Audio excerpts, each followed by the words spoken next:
कहानी का नाम अपना घर। ऑफिस की घड़ी ने जैसे ही शाम के 5 बजे, राघवी जल्दी से अपना बैग उठा तेज कदमों से मेट्रो स्टेशन की तरफ चल पड़ी। आज उसका मन एकदम बादलों की तरह उड़ रहा था। उड़े भी क्यों ना, आज उसे अपनी पहली सैलरी जो मिली थी, वे घर में सबके लिए कुछ ना कुछ लेना चाहती थी। रोज शाम होते होते उसका मन और तन दोनों थक जाते थे, पर आज उसका उत्साह देखते ही बनता था। रागनी 23 वर्षीय आज के जमाने की नवयुवती है। सांवला सलोना रंग, आम की फांक जैसी आंखें, छोटी सी नाक, बड़े बड़े होंठ, सुंदरता में उसका कहीं कोई नंबर नहीं लगता था। पर फिर भी उसका चेहरा पुरकशिश था। घर में सबकी लाडली थी। जीवन से अब तक जो चाहा वह मिल गया। बहुत बड़े सपने नहीं देखती थी, थोड़े में ही खुश थी। वह तेज कदमों से दुकानों की तरफ बढ़ी। अपने 2 साल के भतीजे के लिए उसने एक रिमोट से चलने वाली कार खरीदी, पापा के लिए उनकी पसंद का परफ्यूम, मम्मी व भाभी के लिए सूट और साड़ी, और भैया के लिए जब उसने टाई खरीदी तो उसने देखा कि बस उसके पास अब कुछ ही पैसे बचे हैं। अपने लिए वो कुछ ना खरीद पाई। अभी पूरा महीना पड़ा था, बस उसके पास कुछ हजार ही बचे थे। उसे उनमें ही अपना खर्चा चलाना था। माँ पापा से वे कुछ लेना नहीं चाहती थी। जैसे ही वे शोरूम से निकली, बाजू वाली दुकान में उसे आसमानी और फिरोजी रंग के बहुत खूबसूरत पर्दे दिखाई दिए। बचपन से उसका अपने घर में इस तरह के पर्दे लगाने का मन था। दुकानदार से जब दाम पूछा तो उसे पसीना आ गया। दुकानदार ने मुस्कुराते हुए कहा कि ये चंदेरी सिल्क के पर्दे हैं, इसलिए दाम थोड़ा ज्यादा है, पर ये आपके कमरे को एकदम बदल देंगे। कुछ देर तक खड़ी वे सोचती रही, फिर उसने वे पर्दे खरीद लिए। जब वह दुकान से निकली तो बहुत खुश थी। बचपन से वह ऐसे पर्दे अपने घर में लगाना चाहती थी, पर माँ के सामने जब भी बोला, उसकी इच्छा घर की जरूरतों के सामने छोटी पड़ गई।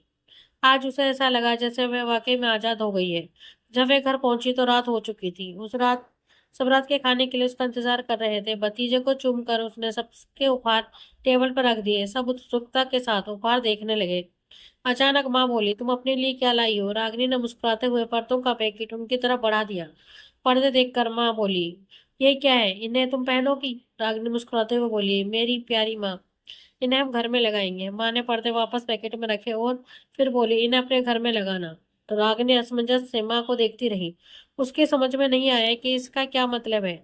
उसकी भूख खत्म हो गई थी। भाभी ने मुस्कुरा कर उसके गाल थपथपाते हुए कहा, मैं आज तक नहीं समझ पाई मेरा घर कौन सा है।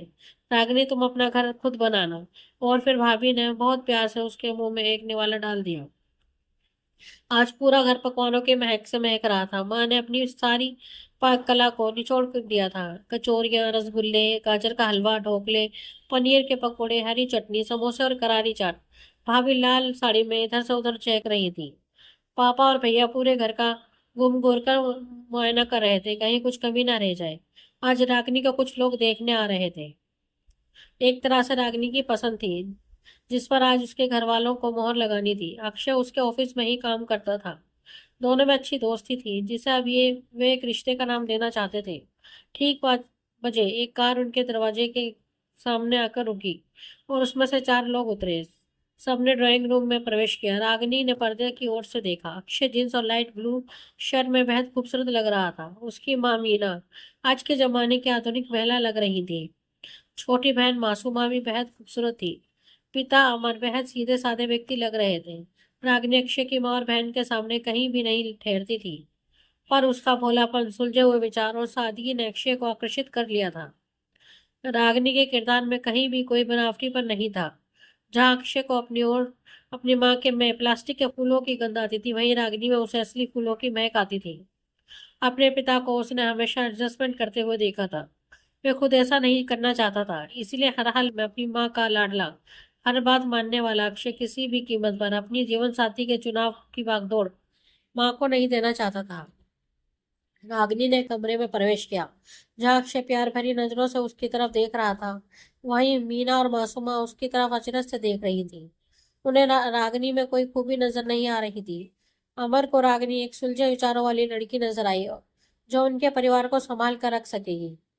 मीना ने अक्षय की तरफ देखा, पर उसके चेहरे पर खुशी देखकर चुप हो गई। रागिनी को मीना ने अपने हाथों से हीरे का सेट पहना दिया, और पर उनके चेहरे पर कहीं कोई खुशी नहीं थी। रागिनी को यह बात समझ आ गई थी कि वह बस अक्षय की पसंद है। अपने घर में जगह बनाने के लिए उसे अपनी बहुत मेहनत करनी पड़ेगी। 2 माह बाद उसका विवाह की तारीख तय हो गई।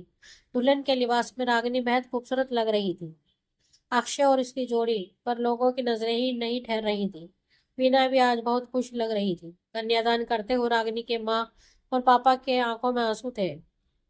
तो उनके घर की रौनक थी। विदाई पर अमर ने हाथ जोड़कर कहा, बहू नहीं बेटी ले जा रहे हैं। रागिनी ने कुछ दिनों में ये तो समझ लिया था कि इस घर में भागदौड़ मीना के हाथों में है। ये घर मीना का घर है और वह घर उसके माँ बाप का घर था। पर उसका घर कहाँ है? इस सवाल का जवाब उसे नहीं मिल पा रहा था। अभी कल ही की तो बात थी। रागिनी ने ड्राइंग रूम में थोड़ा सा बदलाव करने की कोशिश करी तो मीना ने मुस्कुरा कर कहा, रागिनी तुम अक्षय की बीवी हो, इस घर की बहू हो। पर इस घर को मैंने बनाया है, इसलिए अपने फैसले और अपने अधिकार अपने कमरे तक सीमित रखो। रागिनी चुपचाप खड़ी सुनती रही। अक्षय से जब भी उसने इस बारे में बात करनी चाहिए, उसने हमेशा यही जवाब दिया कि रागिनी उन्हें थोड़ा समय दो। उन्होंने सब कुछ हमारी खुशी के लिए ही करा है। रागिनी अपने मनोभावों को चाह कर भी ना समझ पाती थी। खुश रहना उसकी आदत थी और हारना उसकी फितरत में नहीं था। देखते ही देखते 1 साल बीत गया। आज रागिनी की शादी की पहली वर्षगांठ थी। उसने अक्षय के लिए घर पर पार्टी करने का प्लान बनाया। उसने अपने सभी दोस्तों को निमंत्रण भेज दिया। तभी दोपहर में रागिनी ने देखा मीना की किटी पार्टी का ग्रुप आ धमका। रागिनी ने मीना से कहा, माँ आज मैंने अपने कुछ दोस्तों को आमंत्रित किया है। मीना ने जवाब दी में कहा, रागिनी तुम्हें पहले मुझसे पूछ लेना चाहिए था। मैं तो अब कुछ नहीं कर सकती हूँ। तुम अपने दोस्तों को कहीं और बुला लो। रागिनी उठ खड़ी हुई, अपने अधिकारों की सीमा रेखा समझती रही। मानी मन उसने एक निर्णय ले लिया। रागिनी ने शाम की पार्टी के लिए घर के बदले होटल का पता अपने सभी दोस्तों को व्हाट्सएप कर दिया। अक्षय को भी वहीं बुला लिया।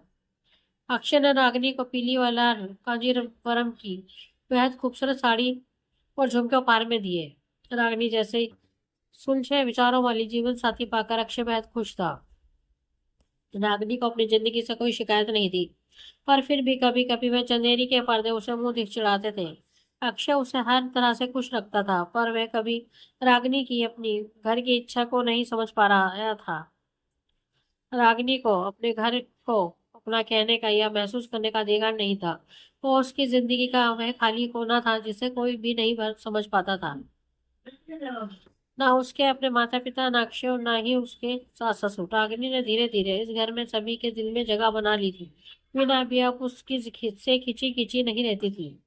मासूमा की मासूम शरारतों से वह हिस- हिस्सा बन गई थी। आज चारों तरफ खुशी का माहौल था। दिवाली का त्योहार वैसे भी अपने साथ खुशी, हर्षोल्लास और अनगिनत रंग लेकर आता है।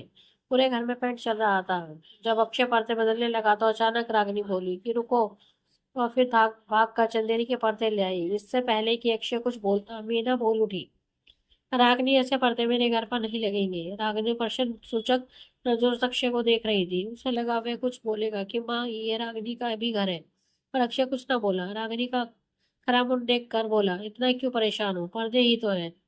पहली बार रागिनी की आंखों में आंसू आए। अक्षय आंसुओं को देखकर और चिढ़ गया। आजकल रागिनी का ज्यादातर समय ऑफिस में बीतता था। अक्षय ने महसूस किया कि वह अपने फोन पर ही लगी रहती है और उसे देखते ही घबरा कर मोबाइल रख देती है। अक्षय रागिनी को सच पे प्यार करता था। वह रागिनी से पूछना चाहता था, पर उसे डर था कहीं सच में रागिनी के जीवन में उसकी जगह किसी और ने न ले ली हो। एक शाम को अक्षय ने रागिनी से कहा, रागिनी चलो तुम शुक्रवार की छुट्टी ले लो, कहीं आसपास घूमने फिरने चलते हैं। रागिनी ने अनमने से कहा, नहीं अक्षय, बहुत काम है ऑफिस में। चाहकर भी अक्षय रागिनी के व्यवहार में जो बदलाव आया उसे समझ नहीं पा रहा था। वह रात को भी घंटों लैपटॉप पर बैठ कर न जाने क्या क्या करती रहती। अक्षय जैसे ही उसे आवाज देता वह घबरा कर लैपटॉप बंद कर देती।